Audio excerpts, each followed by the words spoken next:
Des unités de l'armée arabe syrienne prennent le contrôle de nouveaux villages dans la banlieue de Al-Hasaki. Le journal pakistanais The Express Tribune, le terroriste de Daesh, Youssef Salafi, enrôle des personnes pour les envoyer en Syrie.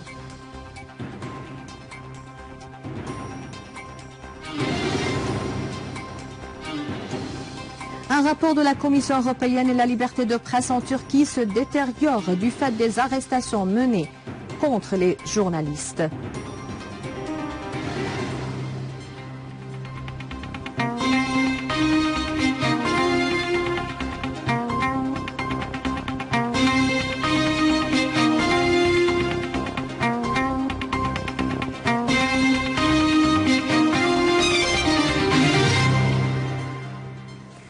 Les détails du journal, bonsoir.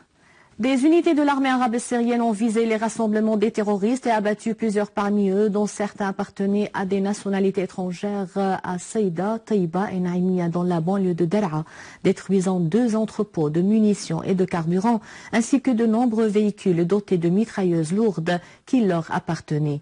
Des unités de l'armée ont mené des opérations spécifiques contre les caches des réseaux terroristes dans la banlieue de Idlib, tuant nombre de leurs éléments et blessant d'autres.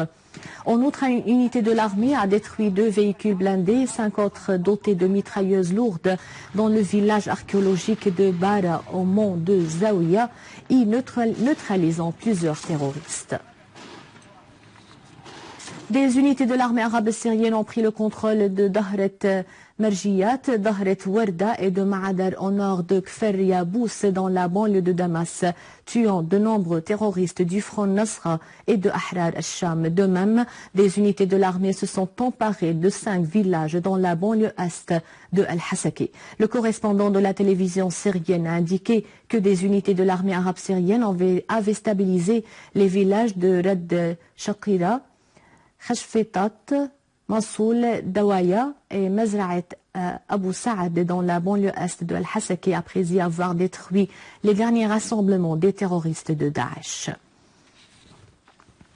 6 personnes sont tombées en martyrs alors que d'autres ont été blessées dans une explosion terroriste revendiquée par le Front Nasra d'une charge explosive dans un autobus dans la zone de Kellasa à proximité du souk Hamidia à Damas. En outre, 9 personnes sont tombées en martyrs dans une attaque terroriste aux roquettes contre les 2 quartiers d'El-Izaa et de Saif el-Dawla à Alep. Les terroristes qui ont échoué durant 4 ans de porter atteinte à la fermeté des Syriens ont eu recours cette fois-ci à l'explosion à l'entrée de Kellasa d'une charge dans un autobus qui transportait des visiteurs libanais au mausolée de Saïd al-Qiya à Damas, ce qui a fait 6 martyrs et 19 blessés. Ce chiffre aurait augmenté si l'autre charge plantée dans un bagage à l'autobus avait explosé, mais heureusement les services compétents l'ont désamorcé. Quelques jours après la prise pour cible par l'occupant israélien des résistants libanais à Knetra, le Front Nosra, l'un des bras d'Al-Qaïda au Levant, a revendiqué ce crime terroriste. Dans le même contexte, les terroristes ont visé les 2 quartiers de Saif el-Dawla et d'Al-Aziziyya à Alep par des roquettes qui se sont abattues sur un immeuble et ont fait 9 martyrs et plusieurs blessés. Le conseil de la ville d'Alep et ses véhicules ont récupéré les dépouilles des victimes qui se trouvaient sous les gravats. Les forces de sécurité pakistanaises ont mené une enquête avec le dénommé Youssef Salafi, un chef du réseau terroriste de Daesh, laquelle a dévoilé l'obtention par ce dernier d'un soutien financier des partis aux États-Unis pour gérer le réseau terroriste de Daesh au Pakistan. Le journal pakistanais The Express Tribune a affirmé que Salafi avait reconnu lors des enquêtes avoir enrôlé des personnes pour les envoyer en Syrie contre $600 pour chacune, soulignant que les informations révélées par Salafi ont été examinées avec le secrétaire d'État américain John Kerry lors de sa dernière visite à Islamabad.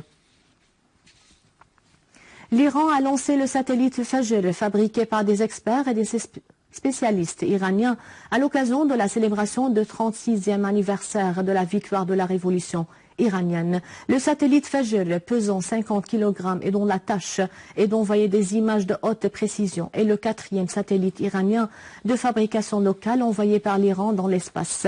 Le satellite a été envoyé à bord de la fusée Safir Fajr, qui est susceptible de porter des satellites dans l'espace, de les mettre à l'orbite de la Terre à une hauteur variant entre 250 et 450 km. Un rapport publié par le Conseil des parlementaires de la Commission européenne et intitulé « Protéger la liberté de la presse » confirme que la liberté de presse en Turquie diminue de plus en plus à cause des arrestations menées par le gouvernement d'Erdogan contre les journalistes et les représentants des médias. Dans le même contexte, les autorités turques ont arrêté plusieurs personnes, dont des commandants en chef au service des renseignements de sécurité de Izmir, à l'ouest du pays. De même, plusieurs responsables administratifs dans la compagnie Turkcell, la plus grande entreprise de télécommunications cellulaires en Turquie, ont démissionné après la désignation de certaines personnes proches d'Erdogan au conseil d'administration de la compagnie. Ces agents d'Erdogan ont procédé à l'ingérence dans les affaires de la compagnie, ce qui a suscité l'indignation parmi les directeurs.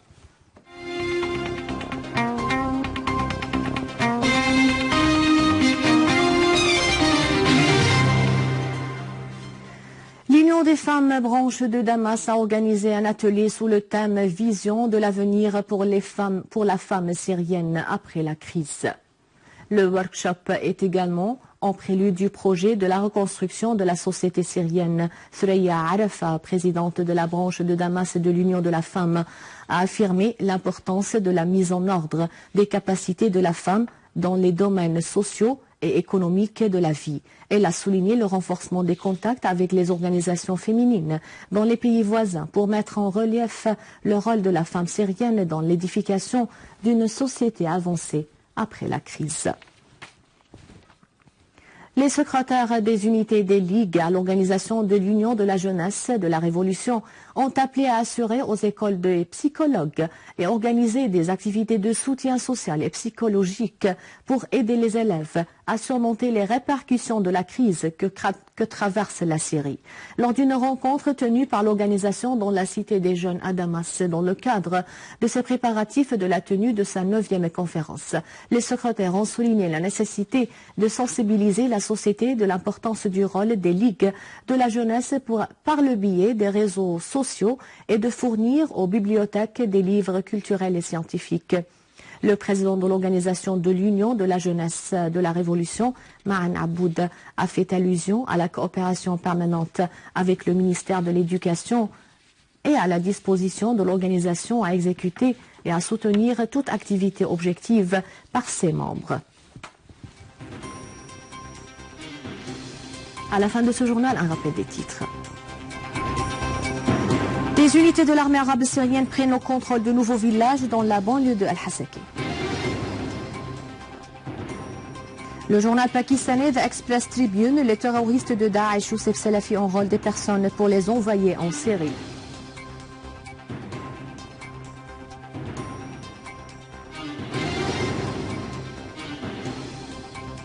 Un rapport de la Commission européenne et la liberté de presse en Turquie se détériore du fait des arrestations menées contre des journalistes. C'est la fin du journal, merci de l'avoir suivi. Avant de vous quitter, je vous rappelle que vous pouvez consulter le site internet syriaonline.sy pour revoir ce journal et davantage d'informations. Merci bien, au revoir.